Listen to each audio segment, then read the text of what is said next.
Los dos libros más importantes de Mark Minervini resumidos en una sola infografía, donde aparecen todas las variables una por una que tienes que tener en cuenta para encontrar, 1, las mejores empresas, 2, los puntos de compra exactos y 3, saber qué escenarios hay una vez efectuada la compra. También un extra enfocado a backtesting, a saber dónde están tus errores para tenerlos clarísimos y evitarlos. Si quieres esta infografía al completo, encontrarás un enlace en los comentarios desde donde tienes que hacer una serie de acciones muy fáciles en Twitter, escribirme en comentarios por qué crees que te puede ser útil y enviarme un correo a hola@albertbrecha.com para que pueda mandártela en resolución máxima directamente a tu correo. Es una infografía que hice para mí, le dediqué decenas de horas y durante mucho tiempo la tuve colgada en mi escritorio, en mi oficina, para ir comprobando variable una por una si la empresa que estaba analizando cumplía o no con los criterios. Luego la compartí en mi comunidad de alumnos y en este momento he decidido compartirla a todo el mundo. Si la quieres, ya te he dicho cómo tienes que hacer para conseguirla. Te recuerdo también que tengo un ebook, más de 50 páginas, donde trato todos estos conceptos e incluso algunos más que seguro que te son de utilidad, tanto si inviertes en bolsa y ya llevas tiempo, como si no tienes ni puta idea. Este es el tercer vídeo que hago tratando esta infografía. Si no has visto los dos anteriores, te recomiendo que los veas, son imprescindibles. Y quedará un cuarto, así que si no quieres perdértelo y además ver las otras cosas que voy haciendo en mi canal, suscríbete. Estamos a punto de llegar a 1000, o quizá en este momento ya hemos llegado. A mí me hace ilusión y a ti no te cuesta nada. No me enrollo más, vamos a la infografía. Como ya comenté en el primer vídeo, esta infografía tiene una lógica de embudo. Va de cosas más genéricas, pero imprescindibles, a cosas cada vez más concretas para llegar a afinar. Podríamos decir que ya hemos visto todo el tema de la tendencia, todo lo vimos en el primer vídeo, los fundamentales. Vimos en el vídeo anterior, en el segundo, el tema del VCP y los pivot points, e introduje algo de los low cheats, que es algo que, bueno, si queréis que explique en profundidad los low cheats, los cheats, y también el tema del power play, el high tide flag, bueno, todas estas cosas que al final son patrones. Déjame en los comentarios si quieres que lo trate. Vimos el tema de la vela aislada e intradía, y ya una vez hecho esto, que sería el recorrido hasta que, desde que buscamos la empresa, encontramos una potencial empresa, encontramos un potencial punto de compra porque se está formando un patrón y ejecutamos la compra, que todo esto es lo que vimos pues primero en este primer tramo, variable por variable, y luego en este segundo tramo de puntos de compra, llegamos al punto ya donde ya hemos comprado, ya tenemos la acción en cartera. Y aquí pueden pasar distintas cosas, que vamos a ver una por una. Fijaos que una vez, si no lo habéis visto, insisto, vete el vídeo anterior, una vez el precio sale de la línea de menor resistencia y esta línea es la línea de última resistencia, aunque no sabemos si será así porque puede ser que tengamos todas las variables pero el precio pues retroceda y caiga, puede ser, pero como controlamos el riesgo, tenemos stop loss, nuestras pérdidas son menores que las ganancias, pues somos rentables, no pasa nada. Habrá veces que a pesar que perdamos, habrá veces que ganaremos, obviamente, ¿no? Y ahí se dan distintos escenarios. Primer escenario, un escenario after buy super bullish, que es que tenemos un 20% o más de impulso en la salida, hay solamente gente comprando esa acción, hay mucha demanda entrando y el precio tiene vía libre para subir y apenas hay gente vendiendo esa acción, ese stock que genera oferta, sube con fuerza. Esto sería el escenario ideal, se da pocas veces, pero cuando se da, pues bienvenido. Luego tenemos que 12 de los 15 últimos días han sido de impulso, de vela subiendo. Ahí tendríamos lo que David Ryan, quien trabajó con O'Neill y quien hace formaciones con Minervini, categorizó como el ANS, que bueno, básicamente es una empresa que sube mucho. No voy a enrollarme ahora con este tema, pero sube mucho y muchos más días de los que baja. Y tenemos volúmenes mucho más claros, fuertes, verdes en el impulso, como podría ser este, o como podría ser este, y los retrocesos cada vez con menos volumen. En este ejemplo que puse, no tenemos un afterbuy super bullish. Tendríamos un afterbuy bullish, que ahora os contaré cuál es, ¿vale? Pero a veces se da que si tenemos estas variables, pues tenemos una super líder y podemos ser más generosos aguantando la posición y no venderla pronto, porque tiene más potencial de mucho recorrido esta empresa. Primer escenario, el que queremos. Segundo escenario, after buy bullish, que es que, bueno, pues somos rentables inmediatamente, la empresa sale de zona y nunca estamos en rojos. Vemos además un volumen creciente en la rotura, es decir, mucha gente comprando y apenas vendiendo, y tiene continuidad. Tenemos además más días alcistas que bajistas, y esto pasa tanto en semanal como en diario. Tenemos muchos más buenos cierres, es decir, velas con mucho cuerpo y que dejan poca mecha. Aquí tenemos una vela con cierto rechazo. Esto es normal después de salir de la zona porque hay gente tomando profits. Pero a pesar de ello, al día siguiente, vela con mucho cuerpo, con mucho recorrido. Esto es fortaleza. Recordad que al final lo que queremos es un contexto global, no una vela aislada. Una vela aislada nos da información de un momento en concreto. Lo que queremos es un marco más global. Luego queremos el tema del tennis ball action, que esto lo cuenta Minervini, que lo aprendió de... no recuerdo el nombre, que él le pregunta, ¿cómo haces para ser rentable? Y le responde, pues básicamente lo que hago es comprar pelotas de tenis y vender huevos. Esto significa que la acción del precio normal, más que normal, óptima que queremos, es la de un boing rebotando y haciendo máximos cada vez más altos. En cambio, si encontramos una empresa que sube y baja y se rompe, como un huevo, ¿no? Pues es una empresa que tenemos que vender, porque no es potencialmente una líder. Queremos el tennis ball action.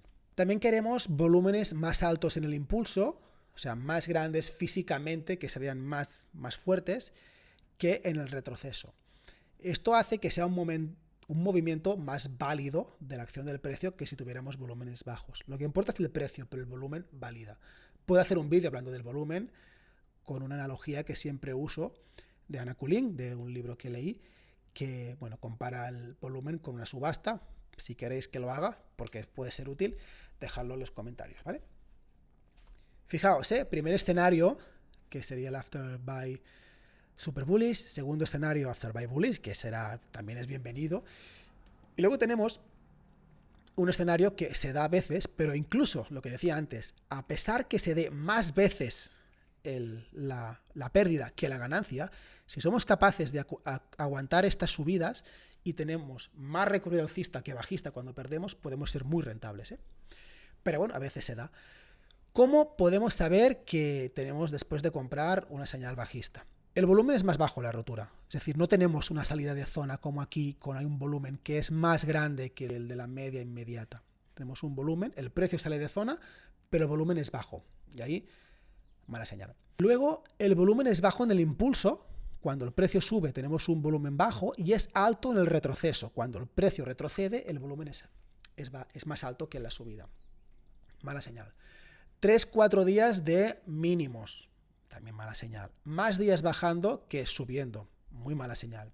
Más malos cierres que aquí os mostraba esta vela. Es una vela buena porque, consigue hacer crecer un poco el precio, pero hay mucho rechazo. Pero es una vela en un contexto general, ¿no? Que además tenemos todas estas señales que os contaba en el vídeo anterior. Si tenemos esta vela aislada, no pasa nada. Pero si son varias veces las que el precio nos rechace, significa que la línea de menor resistencia, que quizá era la línea de última resistencia, realmente no es la última. Porque aquí, en esta zona, como hay muchas velas, imaginémonos que hay muchas velas así, hay mucha gente vendiendo, entonces esta quizá no era la línea de última resistencia, sino que está aquí, y el precio tendrá que retroceder y quizá volver a consolidar. Bueno, más malos cierres que buenos. Después de la rotura, el precio pierde la media de 20 o de 50 días, son medias de referencia para Minervini, y hay volatilidad y no hay el tennis ball action que os contaba antes. Entonces, fijaos, yo, como os he dicho varias veces, tenía esta infografía imprimida, entonces la usaba para, buscar empresas, iba poniendo checks, una vez comprada, aparte por aquí me ponía el nombre de la empresa, pues lo que sé, Palantir. Una vez cumple con esto, y una vez tenemos el punto de compra, me fijaba, ¿vale? Y iba mirando, punto a punto, ¿vale? ¿Tiene más volumen aquí que en la subida? Sí, pongo un check, pongo una cruz. Y iba como objetivando la toma de decisiones en base a lo que veía aquí. Para ir cerrando, nos queda el tema de los squats y reversals y cómo intentar identificar tops, ¿vale? Bueno, a ver, dividamos una vez sale de zona con squat o reversal, ¿no? Velas de rotura sin continuidad, una vela que rompe pero no termina de salir de la zona, sino que se queda justo por encima de la línea de menor resistencia regular.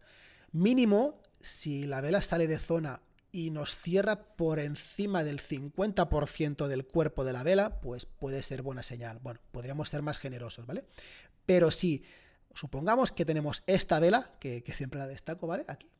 La tenemos aquí. Sale de zona y tenemos esta vela con mucho rechazo. Si no cierra por encima del 50% del cuerpo de la vela, mal. Y ahí deberíamos considerar vender la mitad de la posición para reducir riesgo al final. Debemos ver cómo pues, se va reduciendo la volatilidad si encontramos estas variables. Es positivo ver inside bars, ya os he hablado en el vídeo anterior de las inside bars, son muy clave, o los weak play, pero bueno, esto es otro tema. Hay que tener en cuenta que los low cheats, los cheats y los handles, que os hice una pequeña introducción en el vídeo anterior, es más probable que nos falle más cuando tenemos un low cheat que un handle, por un tema de que el precio ya ha subido más en el handle, queda menos gente atrapada, que cuando tenemos un low cheat, que en el low cheat pues queda mucha gente atrapada. Recordad lo de trap buyers que os contaba aquí. Es un tema para hacer más vídeos y profundizar en cosas más técnicas. Otra vez, dejádmelo en los comentarios, ¿vale? Si queréis que trate estos temas. Y para cerrar, cómo intentar, porque es muy difícil realmente llegar a vender en el máximo de la vela, cómo intentar identificar los tops.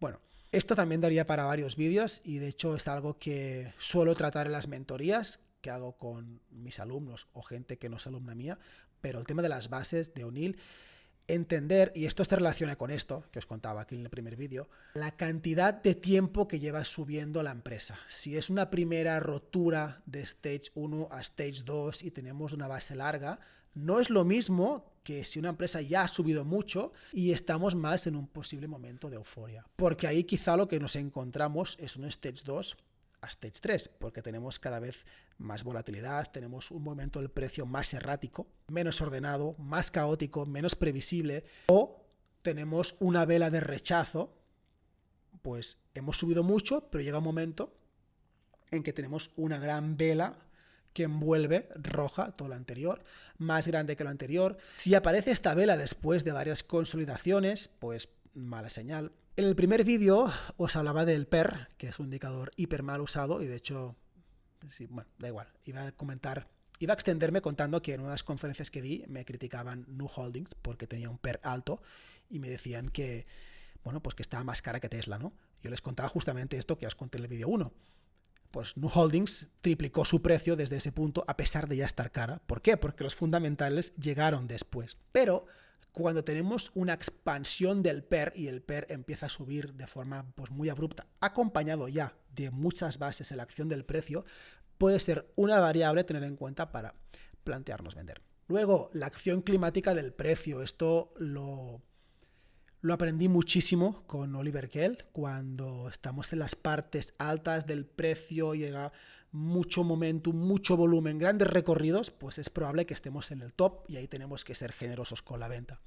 Luego la acción climática del precio, bueno, que es lo que acabo de contar, acompañada de mucha volatilidad con mucho volumen. La cantidad de días alcistas que tenemos cuando vamos acumulando muchos en una parte alta después de muchas bases, no es lo mismo que tener muchos días alcistas justo saliendo de la zona del VCP. De hecho, es como parecido, buscamos lo mismo aquí en las salidas de zona para la potencial compra que cuando estamos en la parte alta y encontramos ese momento, muchas velas alcistas, mucho volumen, porque las instituciones, que como he dicho varias veces, son las que tienen la capacidad de mover el precio de forma continuada a lo largo del tiempo, compran de forma silenciosa, compran poco a poco y ahí se dan los procesos de acumulación que intentamos identificar con las cosas que os he contado y con el volumen, etc. Pero venden cuando hay gente interesada en comprar esa acción, porque tienen paquetes enormes de millones de acciones. Si las venden de golpe, hunden el precio ellas mismas. Entonces, ese momento climático suele ir acompañado de buenas noticias en el mercado. Tu amigo que nunca invierte en bolsa te dice que quiere comprar Tesla. Solo salen buenas noticias. Hay mucha acción climática en el precio que, bueno, pues la prensa está empujando esa acción para que la gente tenga interés y las instituciones puedan vendértela. Entonces, cuidado con eso. Un muy buen ejemplo es Tesla.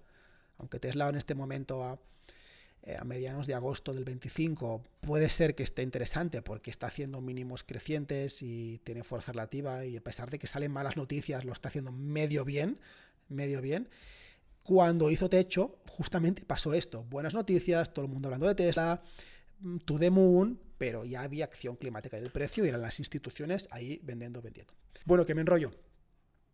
También buscaremos el mayor día alcista, el mayor recorrido de vela, con mucho momento, con mucho volumen, acompañado o no de una extensión, con gap, con volumen, para intentar vender con la fuerza. Nosotros podemos vender con la fuerza porque está subiendo mucho, o con la debilidad, cuando empieza a hacerlo mal.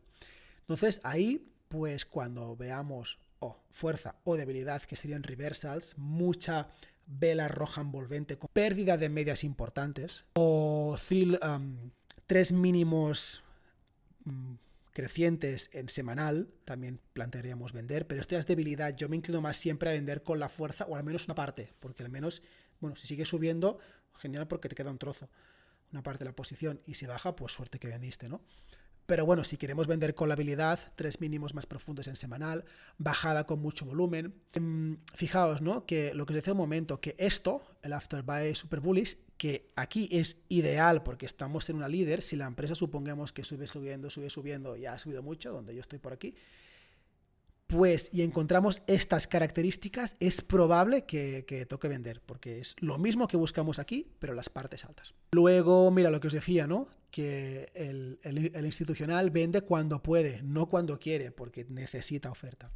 También lo que os comentaba en el vídeo 1, cuando tenemos una quality growth demasiado obvia, cuando todo el mundo ya conoce esa empresa y solo hay instituciones ya posicionados desde hace tiempo en esa acción, al final quien tiene el dinero son ellos. Entonces, si no hay más instituciones que quieran comprar esa empresa, ¿qué pasará? Pues que no podrán comprarla y no podrá seguir subiendo, ¿no? Entonces la venderán, pueden venderla. Entonces, pues es cuando cae, ¿no? Recordad también que os decía que compramos por técnico, más fundamental, pero solo vendemos por técnico. Esto es clave. No vamos a esperar que salga una noticia diciendo que los EPS de la empresa han bajado no sé qué porcentaje, o que ha perdido no sé qué contrato, o lo que sea. Vendemos por técnico. Vendemos cuando vemos fuerza ya después de subir mucho, o debilidad cuando empieza a hacerlo mal. Vendemos solamente por técnico. Esto es muy clave y sé que hay mucha gente que le cuesta. Y para cerrar, te recuerdo que si quieres esta infografía es muy fácil de conseguir. Haz los pasos que verás en Twitter. Luego comenta por qué crees que es importante, en qué crees que te puede ayudar, o hazme saber si hay alguna de estas cosas pues que no la conocías o que te ha ayudado, o quieres que profundice en algunos de los conceptos, etc. Manda este vídeo a tu madre, tu padre, tu amigo, a quien sea, para intentar llegar a más gente. Suscríbete, porque queda un vídeo más donde hablamos del backtesting, de todo esto. Y además sacaré mucho contenido nuevo próximamente, ya que, bueno, hace vídeos que no lo digo, pero me quitaron el canal, lo perdí durante más de un año por cosas. Y ahora que lo he recuperado y además me han devuelto por fin las funciones avanzadas, pues me haría ilusión hacerlo crecer. YouTube es un sitio que a mí me gusta mucho, consumo un montón de contenido y pues bueno, que a ti no te cuesta nada y a mí me hace feliz, ¿vale? Que te suscribas, por favor. Y queda el último vídeo, lo vemos la próxima semana. ¡Chao!